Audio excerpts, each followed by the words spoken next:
مولا کائنات شیر خدا علی المرتضیٰ، کیا بات ہے اس شیر خدا کی بھی۔ کتب حدیث میں سب سے زیادہ فضیلت کی حدیث ہے مولا علی شیر خدا کی۔ کیا شان پائی ہے، کیا مرتبہ پایا۔ 9 سال عمر تھی جب کلمہ پڑھا تھا۔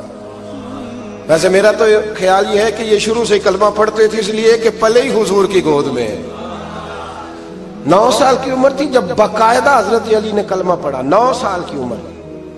اللہ کے محبوب نے نہ کل صحابہ کو بٹھا کے کہا، اپنے کل رشتہ داروں کو، اہل قریش کو، کہ میں اللہ کا رسول ہوں تو کون کون میرے ساتھ چلے گا۔ کھانا کھانے سارے آ گئے، جب کہا نا تعاون کون کرے گا تو سب چپ کر گئے۔ جب کہا نا میں اللہ کا رسول ہوں تو پیچھے کون چلے گا۔ آگے لگ کے چلنا بھی آسان ہوتا ہے، ساتھ مل کے چلنا بھی آسان ہوتا ہے، مشکل ہوتا ہے پیچھے پیچھے چلنا، وہ مشکل ہوتا ہے، وہ نہیں لوگ چل پاتے۔ کون پیچھے چلے گا، میں اللہ کا نبی ہوں تو صاحب سن گیا، لوگ خاموش ہو گئے۔ تو حضرت علی کہتے ہیں میں چھوٹا تھا، قد بھی میرا چھوٹا تھا، عمر 9 سال تھی، کھجور کھا رہا تھا، کرتا لمبا پہنا تھا۔ جب کوئی نہ بولا تو حضرت علی کہتے ہیں میں نے پوری کھجور بھی نہیں کھائی، ابھی منہ میں تھی، باقی کی میں نے ویسے ہی ساری نکال لی، بعد میں کھا لوں گا۔ اور وہ کھجور میں نے جیب میں ڈال لی کہ دیر نہ ہو جائے۔ اور آپ فرماتے ہیں میں پنجوں کے بل کھڑا ہو گیا اور میں نے دونوں بازو کھڑے کر کے کہا یا رسول اللہ یہ نہیں نہ بولتے، ابو لہب، عتبہ، عتیبہ، شعبہ، ابو سفیان نہیں نہ بولتے تو نہ بولیں، حضور آپ پریشان نہ ہو، انا حافظوں کا یا رسول اللہ، انا ناصروں کا یا رسول اللہ، حضور میں ہر دشمن کے مقابلے میں آپ کی حفاظت کروں گا، دین کے ہر کام میں میں آپ کی مدد کروں گا۔ کہاں حضرت علی نے دوستی لگائی، کہاں 9 سال کی عمر میں، کہاں دوستی، پانی پرن سہیلیاں رنگا رنگ کڑے پر پریا اس دا جانیے جس دا تو حضور میں۔ اور پھر حضرت علی ہر میدان میں آپ کو نظر آئے گا، ہر میں، بدر میں بھی مولا علی، احد میں بھی مولا علی، خندق میں بھی مولا علی۔ خیبر والے دن آنکھیں دکھتی تھی پر میرے حبیب نے فرمایا اسے بلاؤ، جھنڈا بھی اسے ہی دینا ہے اور فتح بھی اللہ اسی کے ہاتھ پہ عطا فرمائے۔ یعنی تکلیف بھی تھی، آنکھیں دکھتی تھیں، حضرت علی بظاہر بیمار تھے، لیکن حضور نے فرمایا چونکہ انہوں نے وعدہ کیا ہے وہی آئیں گے، میدان میں نکلیں گے۔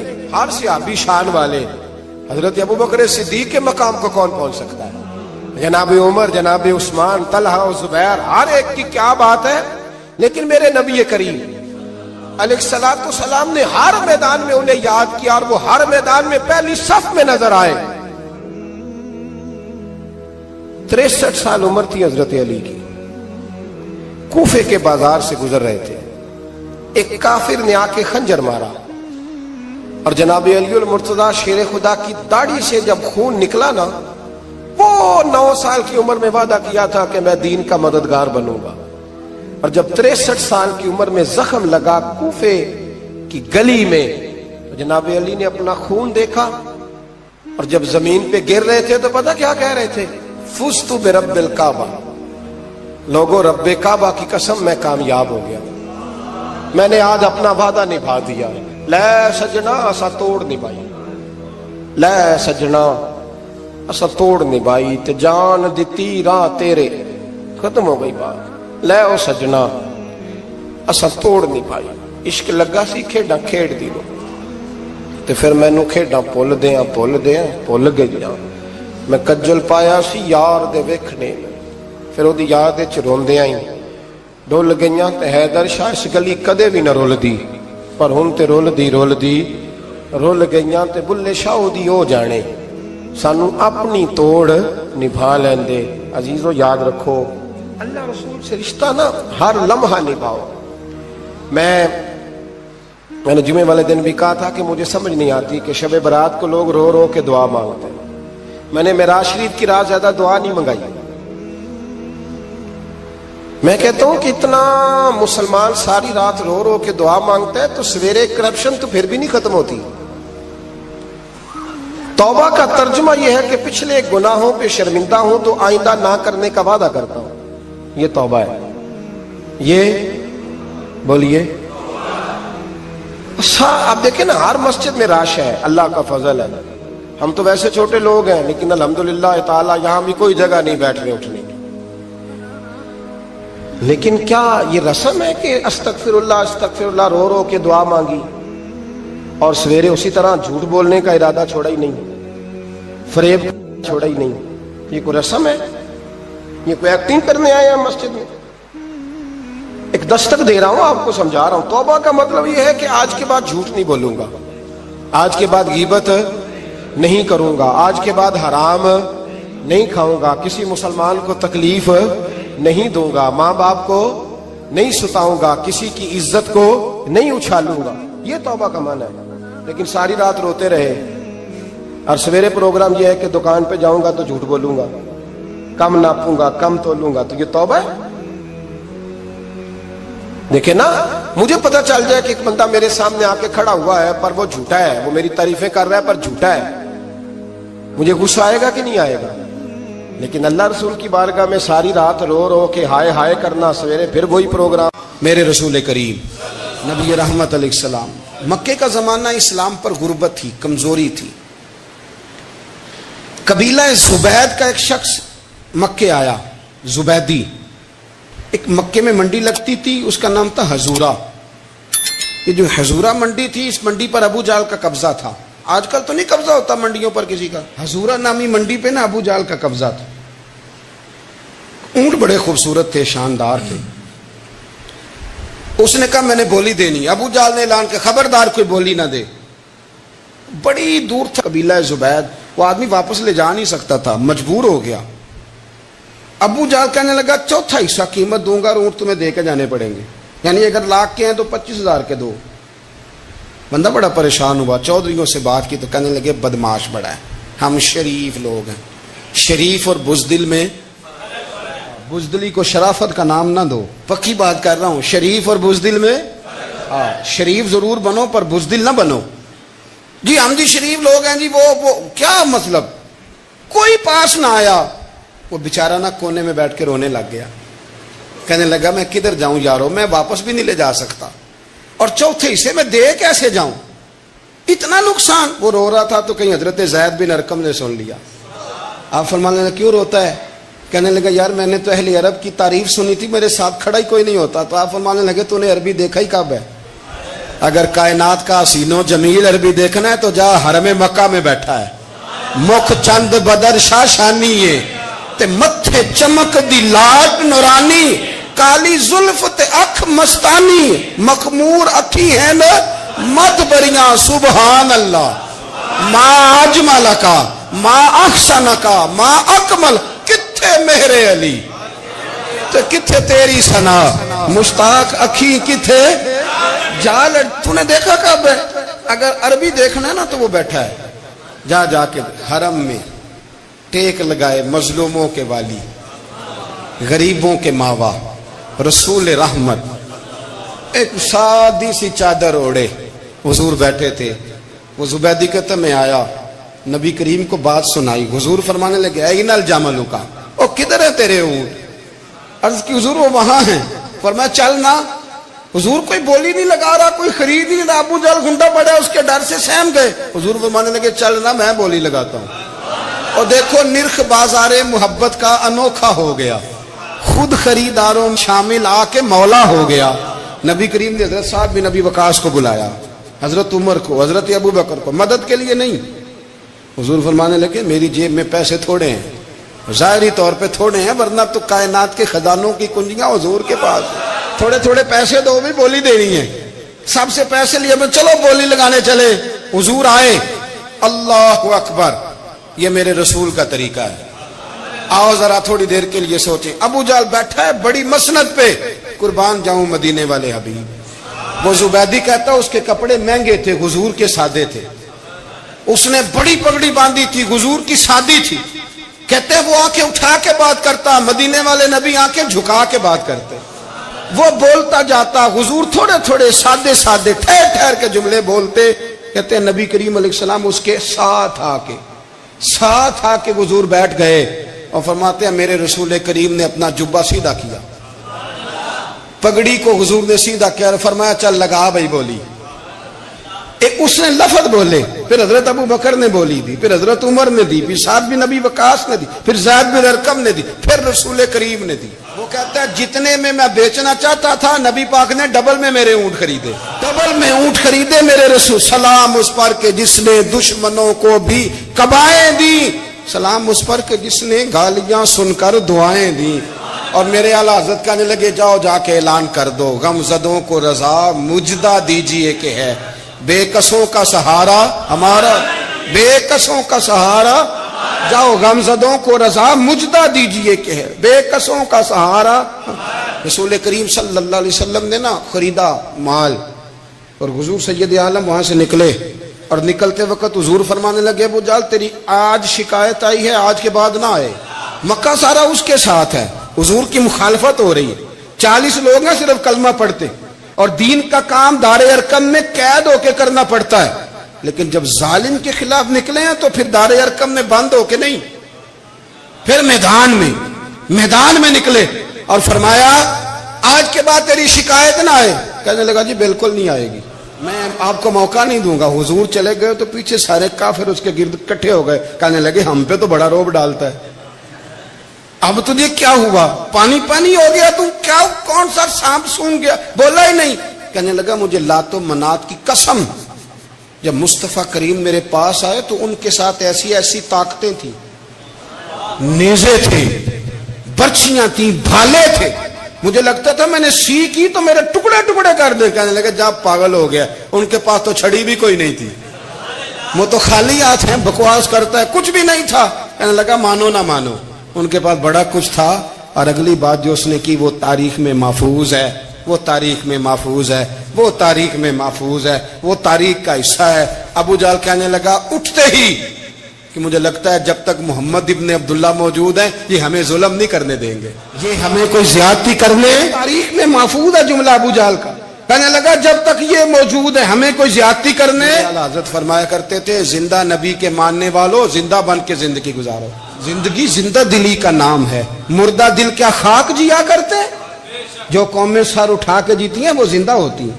اس لیے اپنی زندگی میں حق کے خود اختیاری پیدا کریں، جینا سیکھیں، لڑنا سیکھیں، میدان میں رہنا سیکھیں. سہم سہم کے وقت نہیں گزرے گا، ظلم سہنے سے بھی ظالم کی مدد ہوتی ہے. لہذا حق لینا سیکھیں، حق پر کھڑے ہونا سیکھیں، اپنے مزاج میں یہ باتیں پیدا کریں.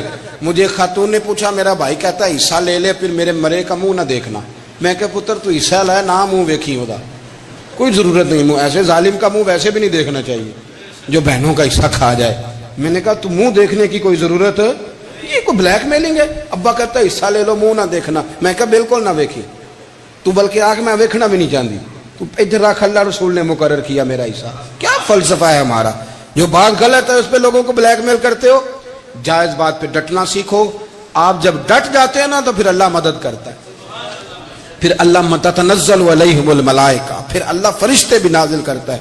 حضور نے فرمایا جو جان کی حفاظت کرتے مر گیا وہ بھی شہید، جو مال کی حفاظت کرتے مر گیا وہ بھی شہید، جو دین کی حفاظت کرتے مر گیا وہ بھی، جو خاندان کی، اپنے گھر کی، اپنے بچوں کی حفاظت کرتے مر گیا وہ بھی. اتنا بڑا درجہ حضور نے بیان کر دیا ہے. تو کبھی بھی زندگی میں ظالم کے سامنے سرنگو نہ ہونا، کچے پلپلے ہونے کا کبھی بھی اظہار نہ کرنا، کھڑے رہنا.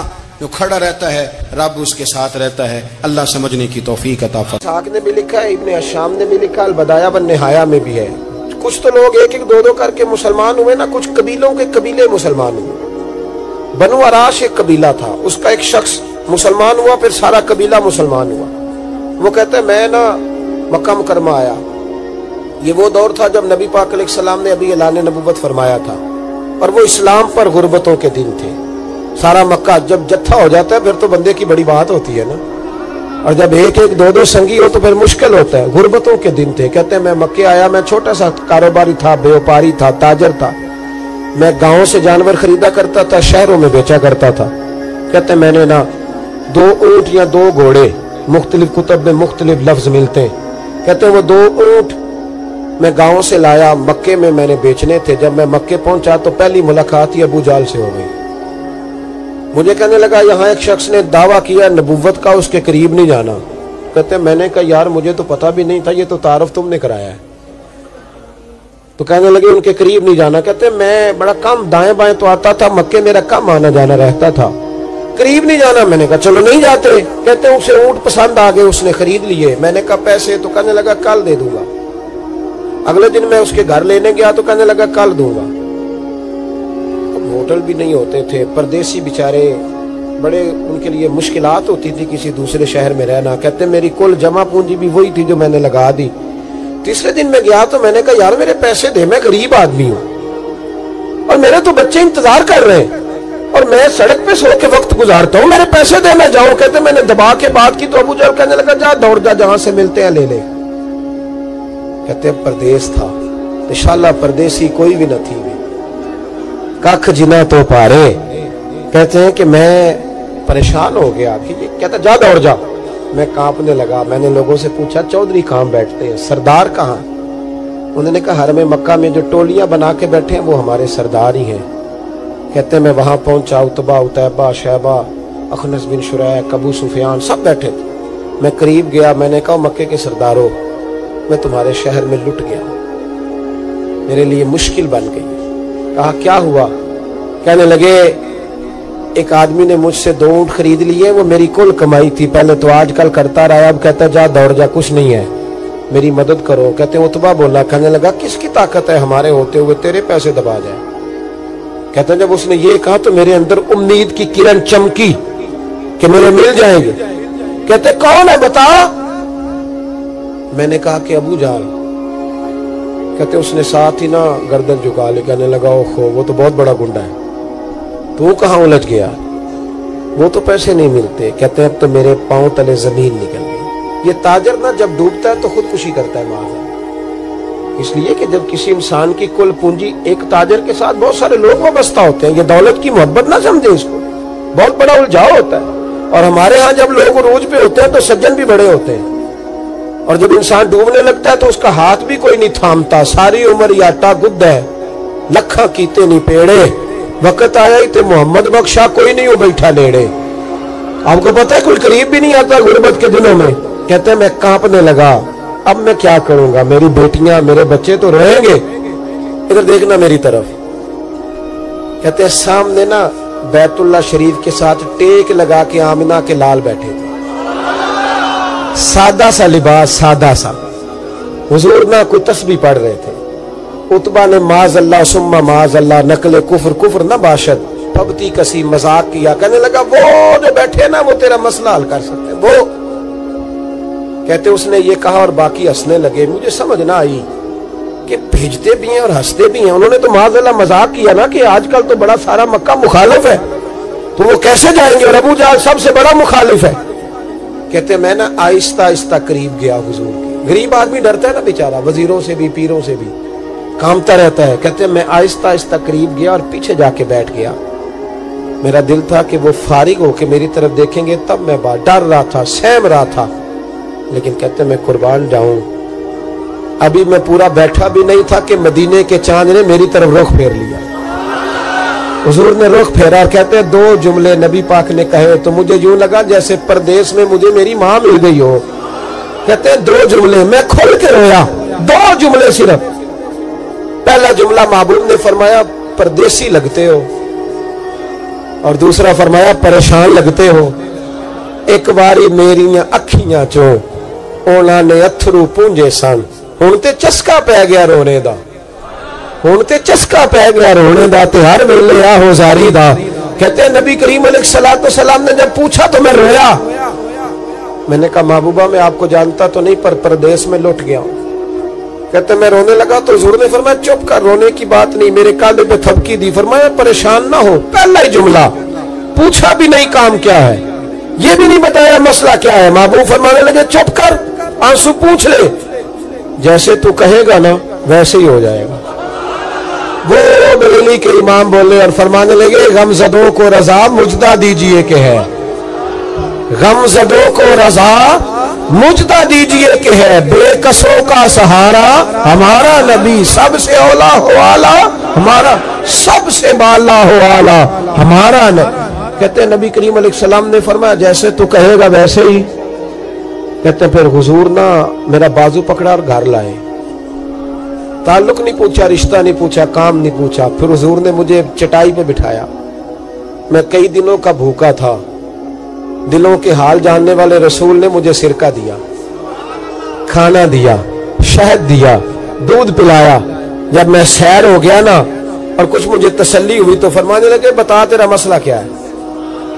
میں نے کہا یا رسول اللہ صلی اللہ علیہ وسلم 2 اونٹ بیچے تھے، حضور کو جانتے نہیں ابھی تک، 2 اونٹ بیچے تھے، خرید لی ابو جہل نے، پہلے تو آج کل کرتا رہا، اب کہتا ہے دوڑ جا کوئی نہیں، حضور پردیس میں لوٹ گیا ہوں، سرداروں کے پاس گیا ہوں تو وہ کہتے ہیں وہ تو سب سے بڑا گنڈا ہے، وہ تو نہیں دے گا، کہتے ہیں میں نے بڑی باتیں سنائی تو محبوب نے ہلکا سا جملہ، کخ سواد نہیں مشری اندر، اساں کھنڈا بھی چکھ ڈٹھیاں، اینا ساریاں شیواں نالوں گلاں سجن دیاں مٹھیاں۔ جنہوں نے کرنا کچھ نہیں نہ ہوتا ان کے دعوے لمبے چوڑے ہوتے ہیں، اور جنہوں نے کچھ کرنا ہوتا ہے نا وہ تو مختصر بات کرتے ہیں۔ حضور فرمانے لگے کوئی پریشانی والی بات نہیں، دینے کیوں نہیں پیسے، دے گا کہ وہ ہلکی سی بات۔ حضور فرمانے لگے چل میں تیرے ساتھ چلتا ہوں۔ یہ کونسلر صاحب کبھی رکا بھی لکھ دیں تو ان کی مہربانی، اور ٹیلی فون کر دیں تو پھر تو وہ کہتے ہیں 3 سال کا احسان تیرے اوپر چڑھ گیا ہے، تو میں نے پورا ہی فون کر دیا تیرے نام کا۔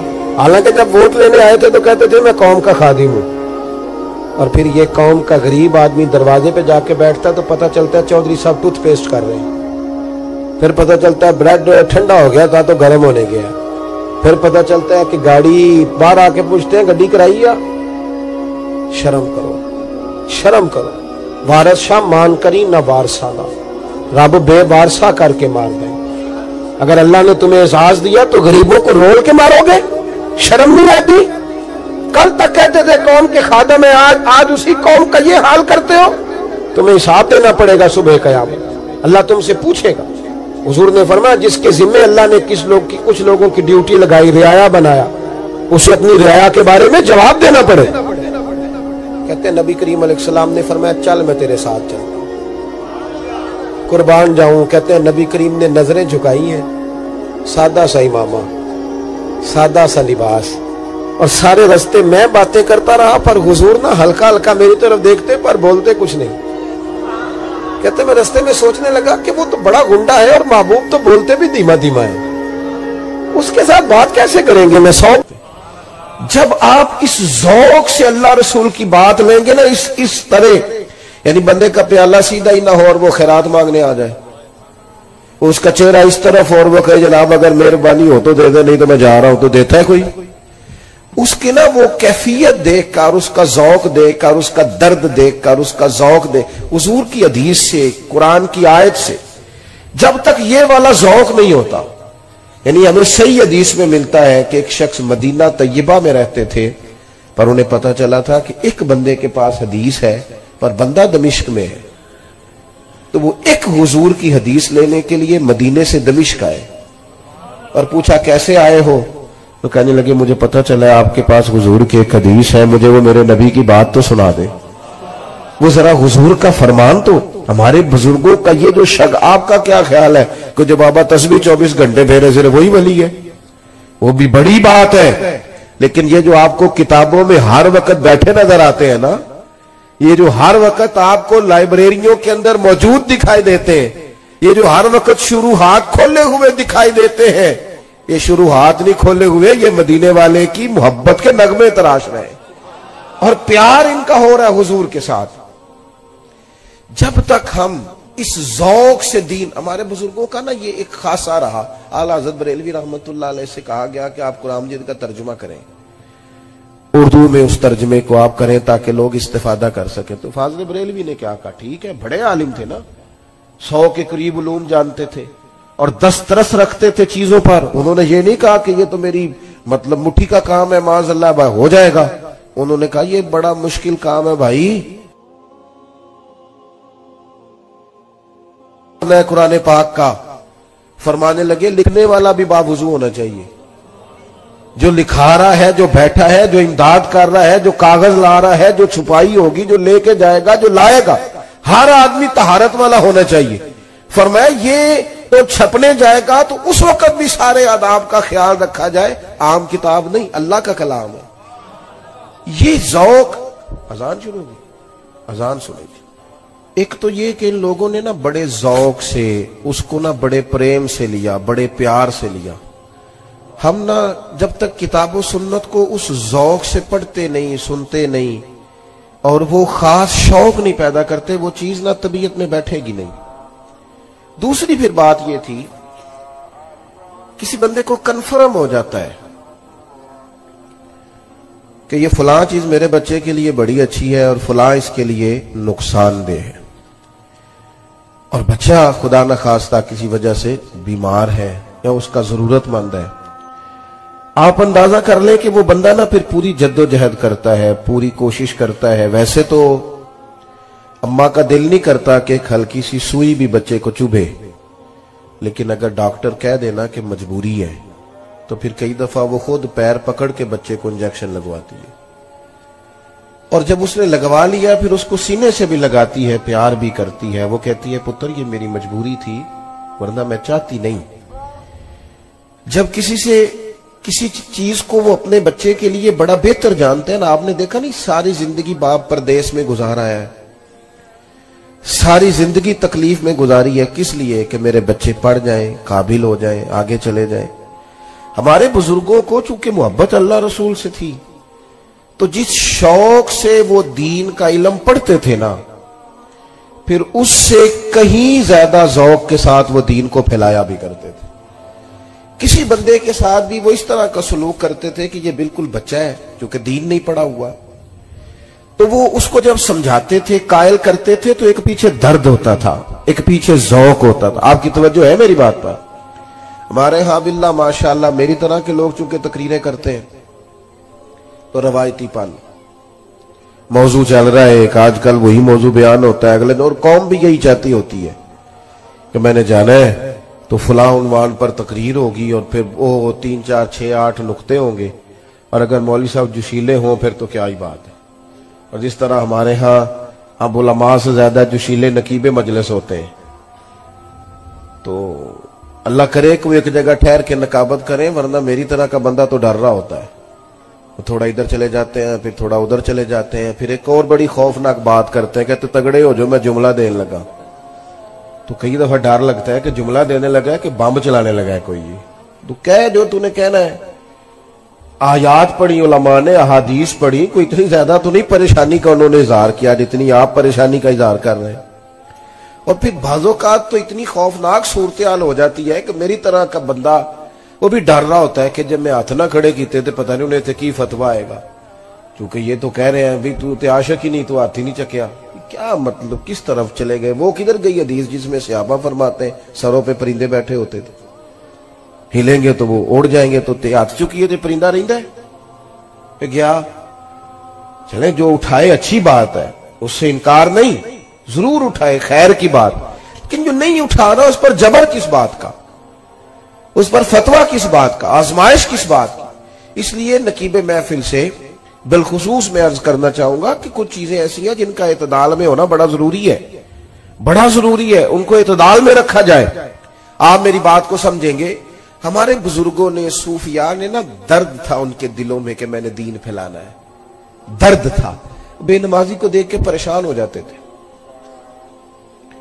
جو بندہ مسجد نہیں آتا تھا اس کو دیکھ کر ان کا دل دکھتا تھا، کسی کو قرآن پاک نہیں آتا تو پریشان تھے۔ حضرت باجزید بستامی رحمت اللہ علیہ دیکھتے کسی نوجوان کو کہ وہ دین سے دور ہے یا کسی گناہ میں ہے یا معاذ اللہ مسلمان نہیں ہے تو رو پڑتے، کہتے مالک تو نے کتنا خوبصورت بنایا ہے، اس سے وہ والے کام کرا جو اسے جنت میں لے جائے، ایسا نہ ہو کہ یہ جہنم کا ایندھن بن جائے۔ وہ درد تھا، اس درد سے انہوں نے دین پھیلایا، اس درد سے انہوں نے، کوئی نہیں چھپتی تھی کتابیں اتنی تیزی سے اعلیٰ حضرت کے زمانے میں، لیکن وہ درد تھا جو انہیں بیٹھنے نہیں دیتا تھا، صبح لکھتے، شام لکھتے، مشقت کرتے، ایک آدمی سینکڑوں آدمیوں کا کام تنے تنہا کرتا، ڈیوٹیاں کی ان لوگوں نے۔ آپ کبھی آج ان کی کتابیں لوگوں سے پوری پڑھی نہیں جا رہی، بتاؤ کس طرح لکھی؟ اور وہ کتاب اس طرح نہیں ہے کہ 2 4 چیزیں ادھر سے لی، 2 4 ادھر سے لی، تو 5 کتابیں سامنے رکھی تو 6ٹی بھی بن گئی ان میں سے، اس طرح نہیں ہے۔ وہ تو کام اس طرح ہے کہ ایک ایک جملے پر کئی کتب کے حوالہ جات ہیں، وہ اندر نہ، وہ کسی درویش نے کہا تھا پانی لوڑ نہیں ہڑا نو راہ برا دی، جب ہڑ آتا ہے نا، ہڑ جذبے کا، تو پھر وہ اپنا راستہ بنا لیتا ہے. میرے عزیز آپ یاد رکھیں گے ہمارے بزرگوں کی طبیعتوں میں صبح اٹھنا، سارا دن ڈیوٹی کرنا، سارا دن خدمت کرنا، جدوجہد کرنا، اور دل میں درد کا ہونا، ذوق ہونا کہ لوگ دین والے ہو رہے. او ماشاءاللہ ماشاءاللہ جانشین حضرت شیخ الحدیث صاحبزادہ حامد رضا صاحب بھی تشریف لے آئے. تو میں یہ عرض کر رہا تھا کہ ذوق جب آپ کا شوق ہو جاتا ہے نا، میں نے دین پھیلانا ہے، تبلیغ کرنی ہے، پھر بندہ نکلتا ہے. پھر اس میں وہ حضور غوث پاک رضی اللہ تعالیٰ عنہ جب مجلس واعظ منعقد کرتے تھے نا، ممبر پہ بیٹھتے تو آنے سے پہلے دعا مانگتے تھے. کہتے تھے اللہ میں بات کروں گا تو اس میں تاثیر پیدا کر دینا. اور پھر جب گفتگو مکمل کر کے لوٹتے تھے تو عرض کرتے تھے مالک اگر کو میں نے خیر کا جملہ کہا ہے تو پھر ان کے دلوں کو بدل دینا. وہ ایک یعنی مجمع سے دان لینا مقصود نہیں، دعوت دین دینی ہے، پیغام حق سنانا ہے. دل میں ایک درد ہے کہ بے دینوں کو دیندار کیا جائے، جو مسجد سے دور ہیں انہیں مسجد کے قریب کیا جائے. ان کو حضرت جنید بغدادی فرماتے ہیں کہ میں حضرت سری سکتی رحمت اللہ علیہ کے ساتھ جا رہا تھا، ایک جگہ کچھ مجمع تھا، لوگ جمع تھے. حضرت نے فرمایا بڑھ کے دیکھو کیا ہے. کہتے میں نے دیکھا ایک شخص نے نا معاذ اللہ ثم معاذ اللہ شراب پی ہے اور وہ نشے میں دھوت ہے ایک بڑے اچھے وزادار گھر کا نوجوان، اور وہ گرا ہوا ہے اور وہ اول فول باتیں کر رہا ہے، اور لوگ وہاں کچھ تمسخر اڑا رہے ہیں اور کچھ اس کو ویسے دیکھ رہے ہیں. تو مجمع لگ گیا. کہتے حضرت سری سکتی رحمت اللہ علیہ کو میں نے آ کے عرض کی حضور چلیں، ایک آدمی نے شراب پی ہے اور اس کی حالت غیر ہے تو لوگ اس کو دیکھ رہے ہیں. تو فرمانے لگے جنید کیا بات کرتے ہو، اس حال میں چھوڑ کے چلے جائیں اور بندہ ہے مومن کو. کہتے ہیں حضرت اپنی چھڑی پہ سہارا لیتے ہوئے ایک سائیڈ سے میرا بازو تھامتے ہوئے اس شخص کے قریب آئے، اور چونکہ لوگ بزرگوں کا حیا کرتے تھے، جتنے لوگ کھڑے تھے چلو اپنا اپنا کام کرو. لوگ سبھی رخصت ہو گئے. شیخ مجھے کہنے لگے ایک پیالے میں پانی تو لاؤ. کہتے میں پانی لایا تو حضرت نے اپنے بوڑھے ہاتھوں سے اس کا منہ دھویا، پھر اس کے سر پہ تھپکی دی اور کہا بیٹا گھر جاؤ. اور جب اٹھے تو میں نے اٹھتے اٹھتے ان کی داڑھی پر ان کے آنسوؤں کو گرتے دیکھا. رو کے کہنے لگے مالک میں کمزور بندہ ہوں، بے بس ہوں، میں منہ دھو سکتا ہوں، دل تو نہیں نہ دھو سکتا. میری جو حیثیت تھی اس کے مطابق میں نے ڈیوٹی کر دی، میں منہ ہی دھو سکتا تھا، وہ میں نے دھو ڈالا. دل تیرے دست قدرت میں ہے، مہربانی فرما دے. حضرت جنید فرماتے ہیں اگلی صبح جب تہجد کی نماز کے لیے ہم پہنچے تو وہ جو کل عصر کا شرابی تھا آج تہجد کی نماز کے لیے بیٹھا تھا. تو کہتے ہیں پھر بھی کوئی بات نہیں جتلائی. جب ایک کونے میں بیٹھ گئے تو جوان اٹھ کے آیا اور حضرت کے گھٹنے پہ ہاتھ رکھ کے رویا.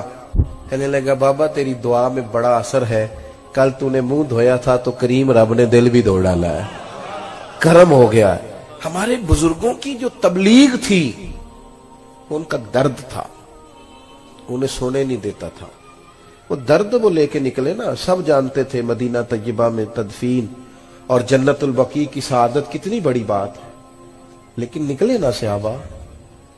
وہ کبھی کسی شہر میں کبھی کسی شہر میں، تیری تلاش میں پھرا میں جنگل پہاڑ اور دشت میں. کس ذوق سے انہوں نے، داتا صاحب بھی سیدزادے ہیں، شہزادے ہیں، اولاد رسول ہیں، ان کا گھر میں بھی ان کے لیے بڑا اعزاز تھا. پر راوی کنارے آ کے پتے کھانے کی کیا ضرورت تھی، ہندوؤں سے روڑے اور پتھر کھانے کی کیا ضرورت تھی. پر تیری تلاش میں پھرا میں جنگل پہاڑ اور دشت میں. اب عرس منایا جا رہا ہے خواجہ اجمیر کا، اور منوں کے حساب سے لنگر پکتا ہے. ورنہ تاریخ تو یہ ہے کہ خواجہ صاحب یہاں خیمہ لگاتے تھے تو کہا جاتا تھا اکھیڑو تو وہ آگے جا کے لگا لیتے تھے. ان سے کہا جاتا تھا اٹھاؤ تو وہ ادھر جا کے لگا لیتے تھے. ان سے کہا جاتا تھا یہاں سے اٹھاؤ، وہ بیٹھے رہے. انہوں نے ڈیوٹی کی، کام کیا. ان ساری تیز آندھیوں کے بیچ انہوں نے آذان پڑھی، اور اتنی پڑھی کہ اس آذان پر نمازیوں میں خواجہ قطب الدین بختیار کاکی بھی آئے، انہی نمازیوں میں بابا فرید بھی آئے، انہی نمازیوں میں ناگپور کے درویش بھی آئے اور پھر انہی نمازیوں میں سلطان شہاب الدین غوری. تو دعوت اس طرح دیتے ہیں, تبلیغ اس طرح کرتے ہیں کہ وہ بالکل آئے ہی نہ. میں رمضان شریف سے ایک جمعہ پہلے ممبر کی طرف بڑھ رہا تھا تو ایک جوان نے نا میری ویسٹ کوٹ کی جیب میں رکا ڈالا. تو میں نے, سوال ہوگا یقیناً گفتگو شروع کرنے سے پہلے, وہ میں نے رکا کھولا تو کہنے لگے پیر صاحب انہاں سینہ کچھیاں نمازیاں بھی مسیتے ہونے ہیں, پکے انہوں آکھیا جے ذرا سانو گھورن نہ زیادہ, یہ بڑا گھورتے ہیں اور اندر آتے ہی یہ کہنا شروع کر دیتے ہیں فصلی بٹیرے بھی آ گئے نے, جو کہ اتھے میری جگہ اتھے میں روز بہنا تو ایک مہینے لے آیا. نہ ایسا کرے, اللہ کے حضور دعا کیوں نہ کرے کہ جو آیا ہے رب اس پہ فضل فرمائے اور وہ آ جائے, تھوڑی گنجائش کیوں نہ دے, تھوڑا پیار کیوں نہ کرے. یہ جوان کوئی غیر نہیں ہے, اپنے ہیں, نہیں ہے ان کے چہرے پہ داڑھی اور نہیں ہے ان کے سر پہ پگڑی, لیکن میں نے کلین شیو بچوں کو بھی حضور کی نعت پہ روتے دیکھا ہے. میں نے انہیں بھی اسی درد کے ساتھ, اسی ذوق کے ساتھ محبوب کی یاد میں تڑپتے دیکھا ہے. اس پر کو کسی کا قبضہ ہے کہ میں پگڑی داڑھی والا ہوں تو میرا قبضہ ہو گیا؟ ہمارے صوفیاء کا, اللہ والوں کا خاص اسلوب دعوت رہا. وہ زازان نام کا گویہ تھا نا, تو بڑی سریلی آواز تھی اور بڑی دور دور سے لوگ آتے تھے. تو حضرت عبداللہ ابن مسعود گزرے, آپ کے کانوں میں آواز گئی تو کھڑے ہو کے پتہ کیا, تنقید نہیں کی. ہمارے ہاں تو ہو نقد ہے تنقید اسی وقت, دیکھو جناب کیا تماشے لگے ہوئے, اس قوم نو حیا ہی نہیں, یہ نہیں ٹھیک ہو سکتے, ان کا کچھ نہیں ہو سکتا. حضرت بھی گزرے, محفل ٹھیک نہیں تھی اور اس کی آواز کانوں میں آئی تو اس پہ تنقید بھی ہو سکتی تھی, لیکن حضرت عبداللہ ابن مسعود کون؟ محبوب نے فرمایا اس سے قرآن سیکھا کرو, یہ عبداللہ اسی طرح پڑھتے ہیں جس طرح میرے اوپر نازل ہوا تھا. اور درخت پہ چڑھے ہوئے تھے حضرت عبداللہ ابن مسعود مسواک لینے کے لیے, تو پنڈلیاں کچھ پتلی پتلی تھی. تو بعض لوگ دیکھ کے مسکرائے کہ دیکھو کیسی چھوٹی چھوٹی ٹانگیں. تو محبوب نے فرمایا میرے عبداللہ کی پنڈلیوں پر تم ہنستے ہو, یہ تمہیں قیامت میں پتہ چلے گا ان کی قدر کیا ہے, ان کا اعزاز کیا ہے. اتنا بڑا آدمی. حضرت عبداللہ ابن مسعود قریب سے گزرے تو کانوں میں آواز گئی اس شخص کی, ذرا رک گئے اور ایک ٹھنڈی آہ بھری, فرمانے لگے کتنی سونی آواز ہے, کاش یہ قرآن پاک پڑھتا. میں اس سے زیادہ نہیں. تنقید کئی دفعہ کریں تو وہ کہتا ہے جا تو اپنا کام کر. فرمایا کتنی خوبصورت آواز ہے, کاش قرآن, یہ کہہ کے چلے گئے. وہ فارغ ہو کے نکلا تو وہاں جو لوگ موجود تھے نا, انہوں نے اس سے کہا او اللہ کے بندے آج پتہ کیا ہوا ہے؟ اس نے کہا کیا ہوا؟ کہنے لگے حضرت عبداللہ ابن مسعود کو جانتے ہو, صحابی رسول صلی اللہ تعالی علیہ وسلم؟ کہا ہاں. کہنے لگے آج گزرے تھے, کیا ہوا؟ تیری آواز ان کے کانوں میں گئی, ان کے لہجے پہ عجیب سا اثر دیکھا اور ٹھنڈی آہ بھر کے انہوں نے کہا کاش وہ قرآن پاک پڑھتا تو اس آواز میں کتنا اور حسن اللہ پیدا کرتا. وہ بندہ چند منٹ وہاں کھڑا رہا, کسی نے تقریر نہیں سنائی, کچھ بھی نہیں کیا, وہیں کھڑے رہے. کہنے لگے تمہیں گھر کا پتہ ہے ان کے؟ گھر کا پتہ ہے؟ کہ جناب پتہ ہے. کہاں ہے؟ فلاں علاقے میں, فلاں گلی میں, فلاں محلے میں. دوڑے گئے, دروازے پہ دستک دی, حضرت تشریف لائے. میاں کیسے آئے ہو؟ کہا حضور میں آ گیا ہوں, آپ نے کہا تھا نا کتنی سونی آواز ہے, کاش قرآن پڑھے تو میں آ گیا ہوں, پڑھا دے مجھے قرآن پاک. اب قرآن پاک ہی پڑھا جائے گا. تیسری بات, اور اس پر میں نے اپنی بات کو ختم کرنا ہے, ایک تو سیکھیں تو ذوق سے, ایک اسے پھیلائیں تو ذوق سے, اور یہ کہ دین کے کام کو نا, اور دین کی دعوت کو, اس کو مناسب منصوبہ بندی کے ساتھ آگے بڑھائیں. صرف اس کو تبرک نہ بنائیں, خالی تبرک نہ, ہر چیز کو لوگ منصوبہ